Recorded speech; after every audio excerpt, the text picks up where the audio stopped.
Comment créer un modèle d'extraction depuis zéro?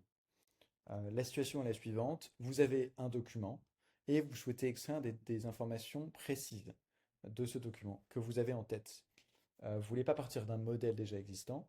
Eh bien, vous pouvez créer un modèle de zéro où vous allez définir vous-même les champs à extraire. Alors ici, vous commencez par cliquer sur l'onglet Document et ensuite, vous allez créer ici un nouveau document sur ce bouton. Dans cette fenêtre, commencez par cliquer sur l'onglet À partir de zéro. Et ensuite, vous allez nommer ici votre modèle, par exemple, facture de transport. Ensuite, vous avez ici une entrée pour les instructions de classification. C'est optionnel. Cela permet à l'IA de bien orienter vos documents vers le bon modèle d'extraction. Par exemple, si vous en avez 5 ou 6, par exemple des factures de transport, d'énergie et de services, si vous voulez préciser la nature de ces factures pour une meilleure orientation, c'est ici qu'il faudra le faire. Vous pouvez ensuite cliquer sur Créer, et là, vous allez avoir cette carte qui apparaît dans votre interface.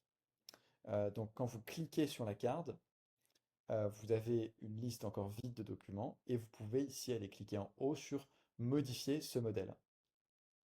Alors ici, c'est l'interface qui permet de définir les champs à extraire de votre document. Donc par exemple, je vais aller cliquer sur un premier champ, je veux extraire le nom du fournisseur, et je peux aller définir le type d'information, par exemple une information texte.